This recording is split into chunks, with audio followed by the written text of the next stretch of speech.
All right, guys, welcome to the latest Blood Money podcast. We've been doing a series on new financial systems. As we all know, our current financial system is falling apart. The fiat currency system is falling apart. We've had crypto, which has had all the hype in the world, starting with Bitcoin, and now we got all these different cryptos, all these different meme coins, right? And what seems to be going on with a lot of that is, again, is very top heavy. While it's been decentralized, it's still centralized in the aspect that you have very few making a lot of money and this trickle down effect, and a lot of people not making any money, actually losing money, right? So we've been doing a series with Greg Chu and his team about QPQ and Gaju coin. And today I have Dimitar Ivanov. I got that right?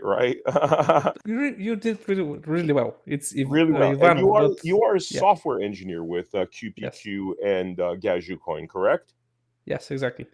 Awesome, awesome. Well, why don't we just dive right into it, man? Tell me what you do with the company, what you guys have been up to with QPQ, and I'll ask questions as they come up.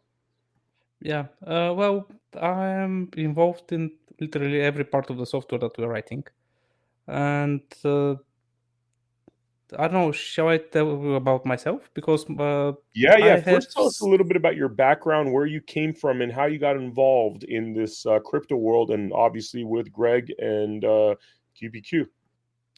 Okay. So basically, I've been involved in computers all my life, but my first job was developing banking software, and I saw the sausage factory from the inside, and I have found a lot of bugs in production that were running with actual people money, losing money, and I had found a bug for one really big. I cannot say the name of the company, but it sells electrical parts and they do factoring. So basically, they've accumulated a couple of $1 million lost of their customers, and those money were not gained by anyone. They were simply lost in the database Wow. because the database was so poorly designed. So there was a small rounding error. It's like a joke, but this really happened. There was a small rounding error, and money were taken from the accounts of the people that were paying the debt, Hmm. and that wasn't accounted for. So basically, those money were simply taken and they were vanished. Wow. And this And this is accounted for. because of bad software? Yes, and this is Wow. because of centralized software, and Hmm. this is because of software that cannot be audited. Like nobody can read the software for that particular company and say, "Oh, that's a bug. That's really bad. You have a bug there, and you're hurting actual moms and pop shops." How Uh, wait, how do they make it where you can't like do a audit of the software? Is it's just built to be not auditable? It's built to be secret? yes, it is. It is centralized. So basically, you Okay. go to your bank, you cannot see your bank software. Uh, when you go to your bank, you basically start asking them to allow you to use your money, and the rules they have, you don't know. You don't know if they blacklist you for something, or if they track that you bought something that they think you shouldn't have, and they can start hurting your uh, ability to use your own money. You don't know what those rules are, and you don't know the accounting they're doing on their servers. You have no access to those. So banks are usually audited, but bugs like this are there, and they're present on the wild, and they happen. That's really dangerous. This is what blockchain actually really helps, because the software, anyone can read it, anyone can inspect if there is a bug, and usually once people find the bug, it's exploited in real time, and everyone can see, oh, we shouldn't be doing that. Okay, we know, we'll fix that, and we'll never ever do that again, we promise. But that's not what the banks do.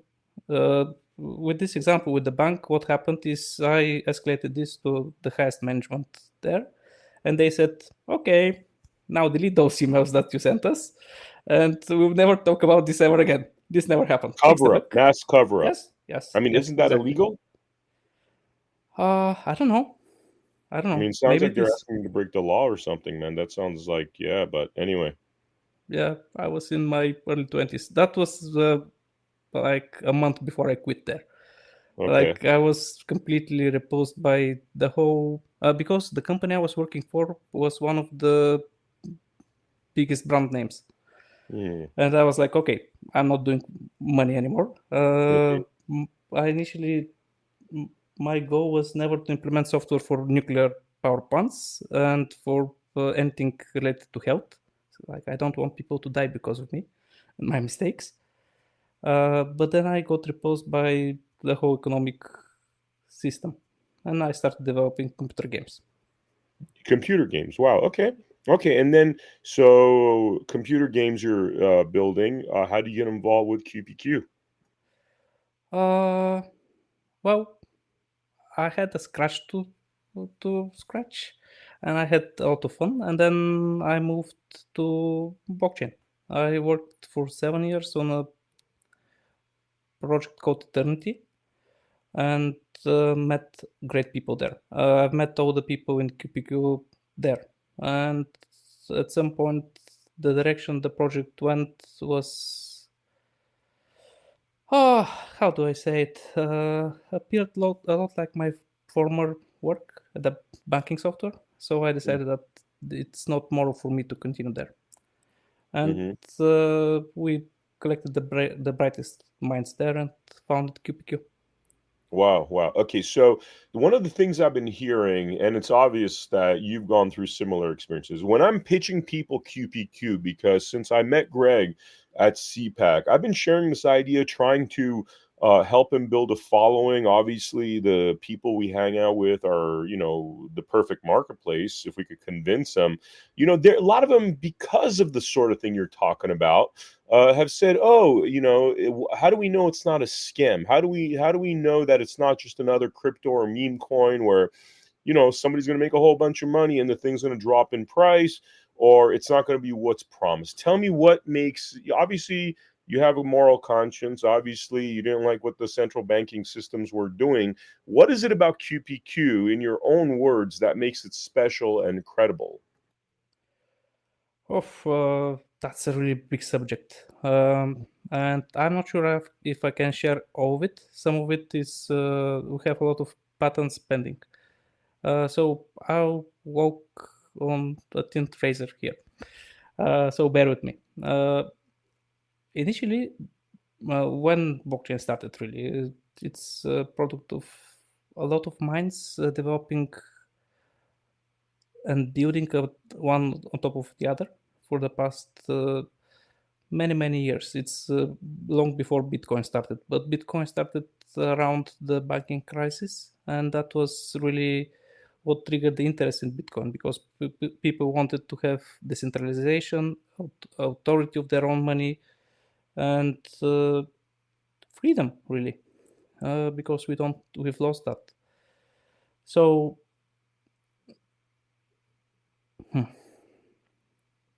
we've done our best to take the best ideas, for example, from Bitcoin. What other projects are doing en masse now? They go proof of stake, and basically, whoever has stake suddenly has more stake, and then they have even more stake.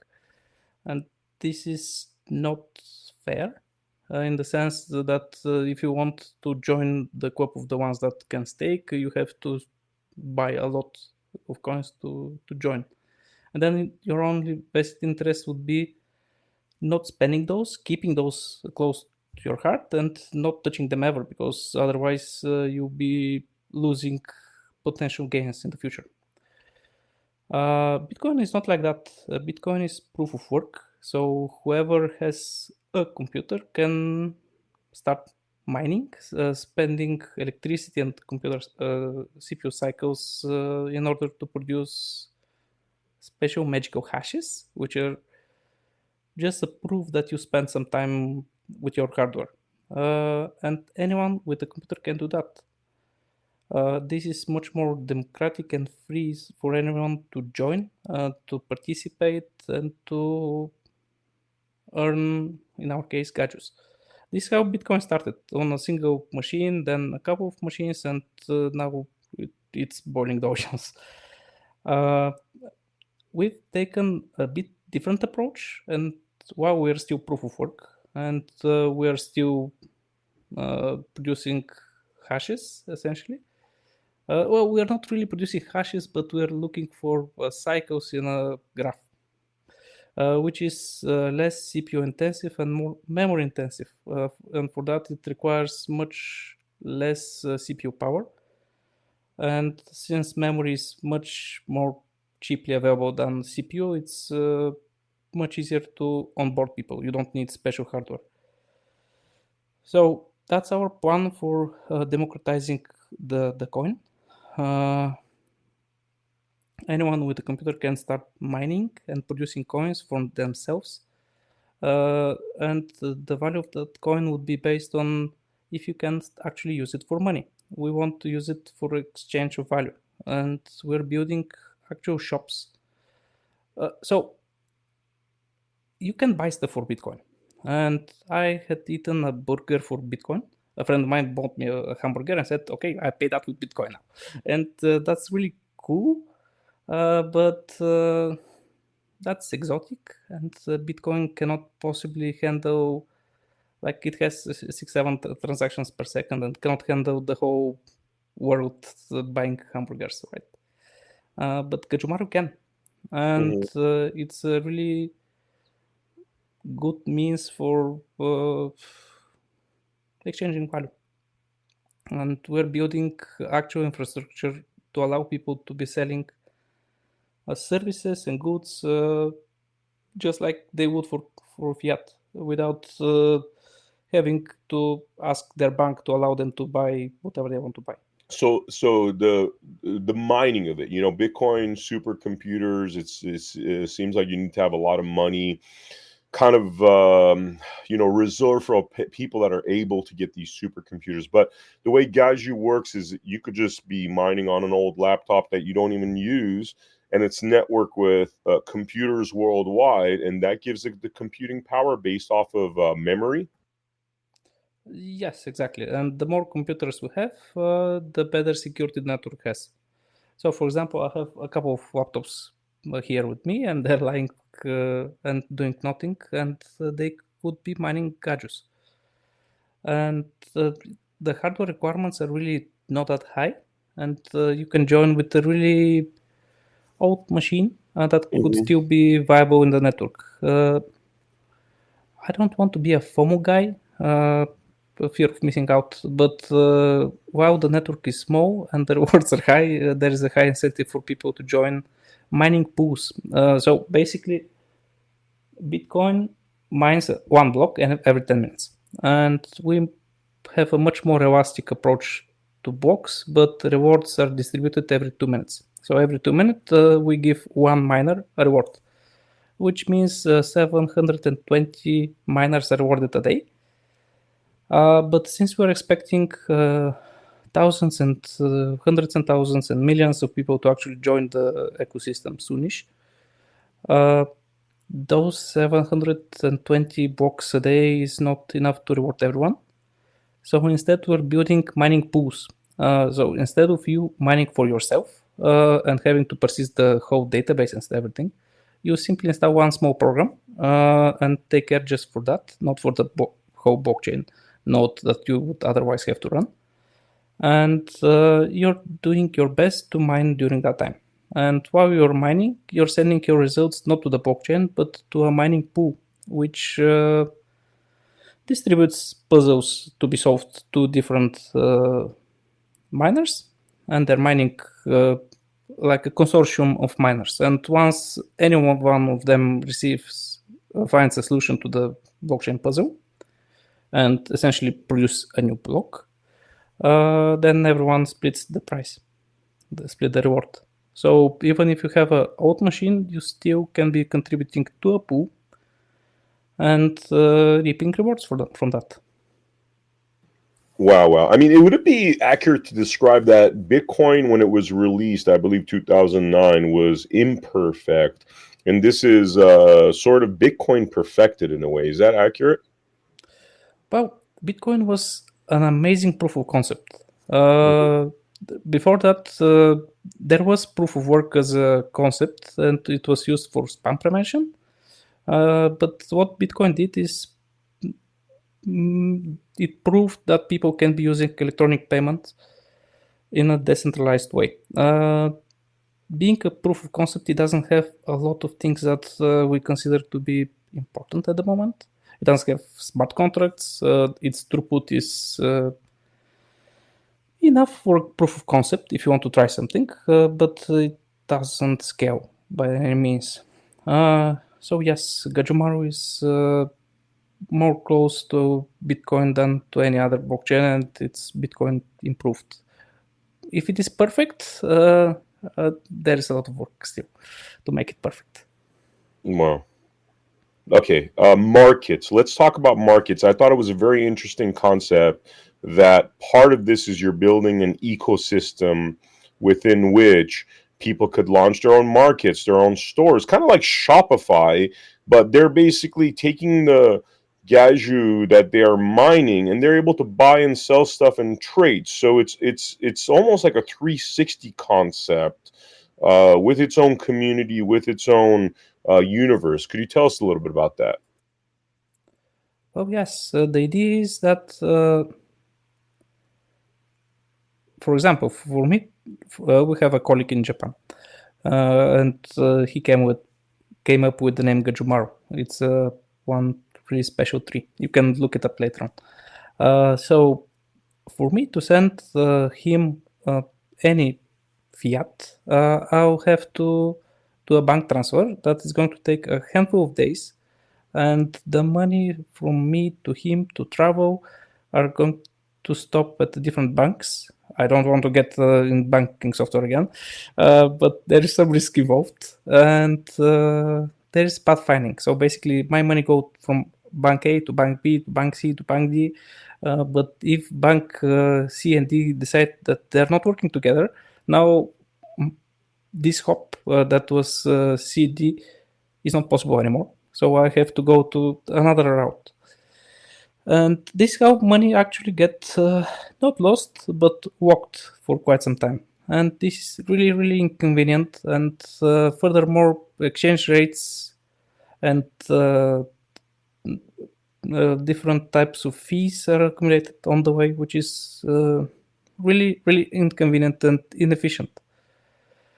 Uh, so if I want to buy something from Okinawa and to have it shipped here, that's going to be really hard. Uh, PayPal are doing something like that, but PayPal can close your account for any reason that they seem that they don't like you. What we're doing instead is we want to provide infrastructure and resources for everyone to start building their own services and shops and whatever they seem, basically empower all businesses to do cross-border transfers. There is a lot of talk about how regulation applies to blockchains, and blockchains are by definition and by design unregulatable. You cannot say you're not allowed. So, for example, if I do something really bad and the courts decide that I cannot really move my money and they want to claim my money, they can simply take them. They'll go to the bank and they'll have a court order and I have no money now. But you cannot do that with Bitcoin, for example. If the bank says you cannot move your money now, okay, and who's going to enforce that? The same is with Gajumaru. Nobody can tell you that your money is not yours suddenly. But still, regulation is a big factor if we want to have adoption.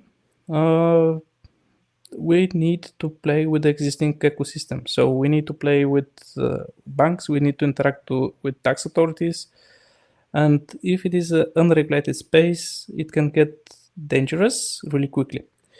I reside in Bulgaria, and the first time I withdrew fiat from my exchange, my bank called me and told me that I need to visit their office, and if I ever dare to touch crypto ever again, uh, they'll close my account. No questions asked. So I had to sign a piece of paper that I am not dealing with crypto anymore, ever. Uh, which is bizarre if you start thinking about it.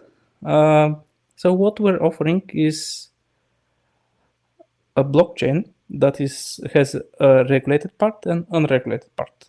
And I cannot really get in details because still the patent is pending. But the idea is that Gajumaru will comply with local regulations, but there will be still unregulated space between those. There's no power structure in this. So you're saying, like, regardless, like, of what you do, what freedom of speech crime, they cannot mess with your money, they can't mess with your marketplace, they can't shut down your door, as long as you're not doing, from what I understand, child porn or something grossly illegal, they're pretty much left alone. Well, that's the problem. You either have freedom or not. So if you have something that is grossly illegal, we cannot stop you really. But then nobody sane is going to be touching your address ever. For example,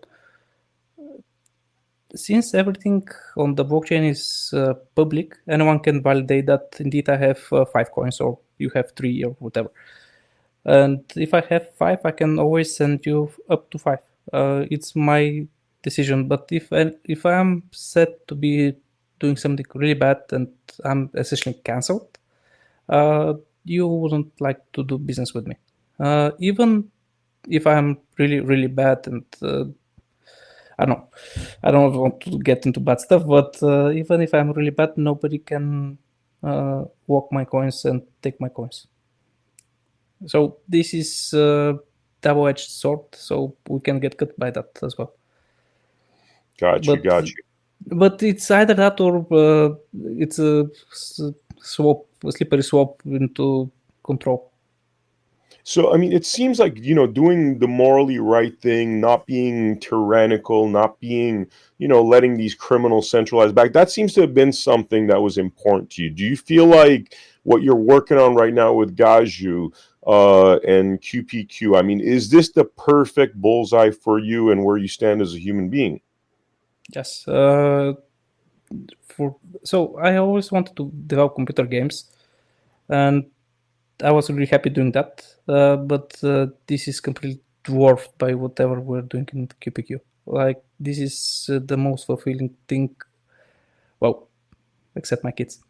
This is the most fulfilling job that I've ever done. Like, on every level, like, it fills me spiritually, inspires me to do, because you see the news, you see what happens over the world and how tyrannical authoritarian regimes start imposing their will upon people. And we still have chance, we still have time to build an alternative system to allow people to be free. Amazing, man. Is there anything we didn't talk about QPQ and your lane within QPQ and Gaju Coin that's important to mention in this podcast? We are approaching a milestone moment when we'll start opening the gates for people to start mining. And we're doing, we're working really, really hard, like 15, 16, 17 hours a day.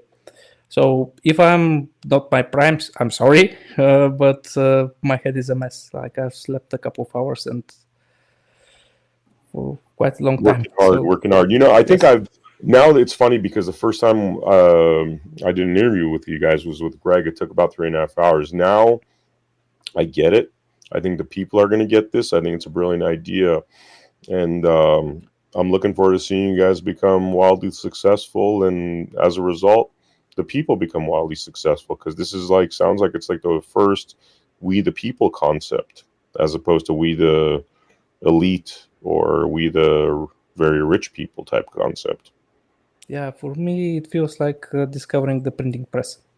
Wow, wow, wow. Dimitar. Exactly. Did I get it right? All right. Yeah. Man, thank you so much for coming on the Blood Money podcast. We really appreciate you. We're going to do a roundtable soon with all the guys from GadgetCoin and QPQ. For the viewers out there, make sure you join us at AmericaHappens.com, where we have our featured episodes, also our Rumble channel at America Happens, our Roku channel, and my X account at Not Van Miller, as well as America Happens 1 on X. I will see you all on the next episode of Blood Money. Take care.